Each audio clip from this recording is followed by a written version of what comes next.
let's start with where everybody at ESPN starts when it comes to Pacific Division. The Sacramento Kings. Just kidding. Just kidding. The LA Lakers, who last season finished the year at 50 wins and 32 losses. You may remember they won some tiebreakers and ended up with the number 3 seed.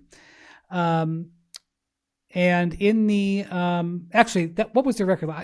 We're projecting them to be 50 and 32. I believe that was also their record last year. Anyway, we also are projecting them. Our ESPN projection model has them at 50 and 32, but not in third. It has them in 6th. So in the off season, they had 50 and 32. You were right, Bontemps. In the off season, you will remember they made some significant moves. Number one, they signed Luka to a 3-year contract extension. Luka Doncic. It was they're undoubtedly their number one priority in the offseason. They were able to get that done. Did MacMahon, did it happen on the first day that he could sign? It did. Yep. He just paused that had the Jordan tour in right there in LA and was there on August 2nd, signed that bad boy, no questions, boom, off they went. So that was a big thing for them. They also signed 2 guys who got bought out of their contracts. Marcus Smart, who got bought out by the Wizards, and the more surprising one, DeAndre Ayton, got bought out by the Portland Trail Blazers. We didn't necessarily see that coming, at least not when it happened, and he signed a 2-year deal with the Lakers, will be their starting center.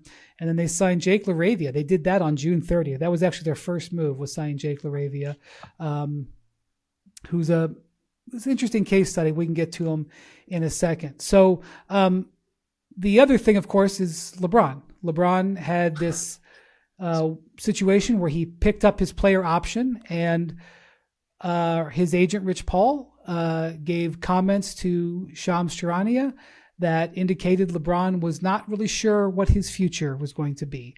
And then silence. There has been no further on the record discussion from Rich Paul, no on the record comments from LeBron James, even though he was just in China. He didn't have any quotes while he was there that really addressed it. And so he, for the first time in his career, is heading into a season where he does not have a player option or a contract for the next year. He has never been in a position like this. He is not eligible to extend his contract, and he has a no trade clause. So very likely will be headed towards unrestricted free agency. Now, he has certainly been an unrestricted free agent a whole number of times in his career, but has never been in this situation where his team is not invested in him and has chosen not to invest in him past this year. Rich Paul, I think I should just say he told me that they didn't have material conversations with the Lakers about a new contract. That can be a statement that can be taken a bunch of different ways. Maybe they knew what they were going to get. Maybe they expected the Lakers to offer, but it wasn't like LeBron asked for a new deal and the Lakers said no. And the Lakers, according to Rich, didn't come to them and say, here's a new 2-year or 3-year contract. So that's sort of the backstory of their offseason, which is there's a lot there, Bontemps. To me, I'm more interested because I know LeBron's going to be a Laker at the end of the month because he has a no trade clause. I know Luka is invested in being a Laker. I know they have these new players. We talked the entire season last year about how they needed perimeter defense. They lost Dorian Finney-Smith and added LaRavia and Marcus Smart. On the court, with what the team that they're going to have on opening night, do you think the Lakers have materially improved on their 50-win team that was in the middle of the number 3 to number 6 seed morass last year? I mean, maybe. I would say the biggest argument that they've improved, and MacMahon has talked about this, is that if the expectation is you're going to get a better version of Luka than last year, I think you could also make an argument you won't get as good of a version of LeBron as last year just because he is the oldest player in the league. And while he has defied Father Time in a way basically nobody ever has, there is at least some possibility he will regress. And then a lot of these other guys are question marks. Like Marcus Smart has basically not done anything for 2 years. If Marcus Smart from the 2022 NBA Finals shows up, that's an improvement for the Lakers. if the Marcus Smart, who was not very effective for Memphis or Washington, shows up, I don't think that's going to make a significant difference for them. DeAndre Ayton is probably the best option that they could have gotten realistically in free agency at center. But again, we're damning with faint praise there. Like, DeAndre Ayton is also not, I would say, some massive difference-making player. No, maybe he'll get with LeBron James and Luka Doncic like he was the year when they went to the finals with Chris Paul in Phoenix and have a great year. I wouldn't rule that out. But I would say on the whole, the Lakers are probably a little better. I also think one thing that really hasn't been talked about a lot is basically this entire team is up for a contract this season and going into next summer. Yeah, let me go through it right now. So LeBron, we already mentioned. Yep. Rui Hachimura is in the last year of a deal paying him $18.2 million. He's extension eligible. That could get extended. Austin Reeves makes $14 million this year. He has a player option for next year, which is widely expected him to not pick it up and become unrestricted. Gabe Vincent is in the last year of a deal paying him $11.5 million. Maxi Kleba is in the last year of a deal paying him $11 million. I mentioned Ayton got a 2-year deal, but the second year is a player option. So technically he can opt out and be a free agent. Marcus Smart signed a 2-year deal, but he has a player option. He can opt out and become a free agent. Jackson Hayes, is up. He can be a free agent. All those guys. You want the shorter way to do this? On the Lakers' whole roster, there are 4 players who have a guaranteed contract for next season. Luka Doncic, Jared Vanderbilt, Jake LaRavia, and Adu Thoreau, their second-round pick. Bronny James is partially guaranteed. Dalton Connect has a team option. Everybody else either has a player option or is an unrestricted free agent. Now, that could work out great, but that also could be a thing that causes a lot of issues, and you have a lot of guys trying to get paid and a lot of guys trying to be in the best situation they can going into next summer, right? So all that's to say that I think for the situation the Lakers were in, I think they did about as well as they could have. Obviously, getting Luka Doncic done is the only thing that really matters. That's a gigantic win for them to get him to sign for multiple years and to be there going forward. But there are a lot of questions, and I think it's going to be a very interesting test to see how JJ Redick handles things. Because, look, I would say he deserves a lot of credit for how they went through the season, and they, with some smoke and mirrors, I would say, had a pretty good defense for what they had. Then they got in the playoffs against the Wolves, and once they got stuck in a series against a team that could game plan for it, a lot of stuff on both sides of the ball didn't look so great. So it's going to be a very interesting season in LA. But look, the fact that Luka has had a wake-up call and is taking conditioning seriously, is he going to maintain that commitment? We'll see. There have been a couple of times where he's taken it seriously, and then that didn't keep it up. But he seems to have had a wake-up call. There seemed like he was more of a leader during Slovenia's Eurobasket than I've ever seen him be. He's a guy who's been a 5-time first-team All-NBA selection despite constant conditioning concerns and immaturity. If he's turned a corner on those two things, he's always going to yell at refs. I don't sweat that. But if he's turned a corner there and he's playing in the low 240s, high 230s, that's a drastically improved version. Well, let me just stop you real quick. He can yell at refs, but yelling at refs and not getting back on defense in the playoffs is a maturity. Oh no, it's been a constant. I'm just saying, like, if he's going to maintain the weight stuff, he ain't ever going to be a perfect angel. But you're right, the ref stuff is serious. But he has shown more commitment and more maturation this summer than he has any other time during his career. And then look, DeAndre Ayton, he needs to turn a corner in the maturity realm as well. There's a lot of flaws there, but they were starting Jackson Hayes at center last season. For sure. Guys, like, he is a drastic upgrade. And I've said, I think DeAndre Ayton will either be a long-term piece or a short-term circus fire. I don't think there's a whole lot of in between. And the guy's talented. There's no question about his talent. Is he going to do all the things he needs to do to help the Lakers win? If he does, I could see him being Luka's, not his co-star, but his starting center for years to come. I will say this. So Jake LaRavia is an interesting signing. They gave him $6 million. He's buddies with Austin Reeves. I couldn't tell you that I was super familiar with his game, but I've watched some packages of clips that some people have prepared, both people within the NBA community and people on the outside, YouTubers. You went down a Jake LaRavia YouTube rabbit hole? I did. You were dedicated. I did because I thought because I was going to because he signed with the Lakers. I had to talk about him in July. Okay. He can defend multiple positions.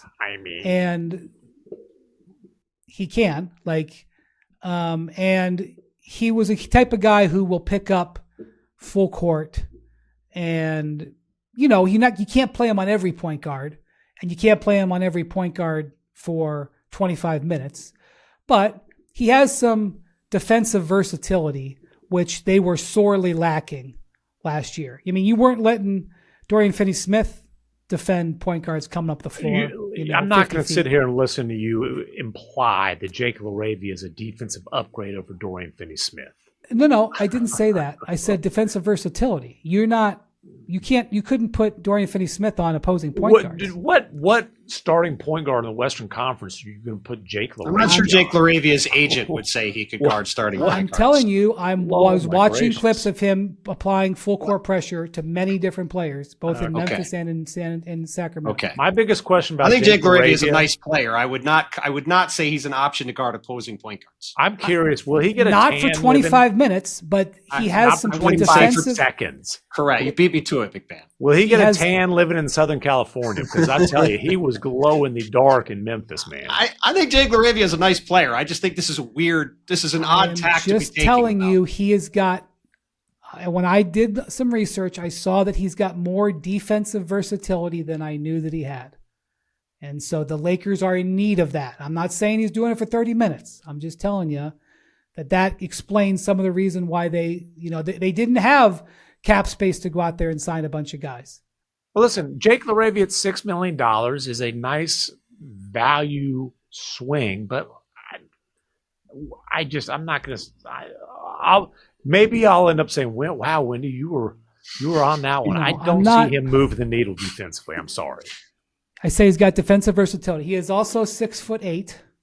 He has size and defensive versatility. That's all that needs to be said about him. I'm not going to say anything more about him. I'm just saying I watched some film and I did not know that he was defending 1, 2, 3s, and 4s. Are you telling us he has deceptive athleticism?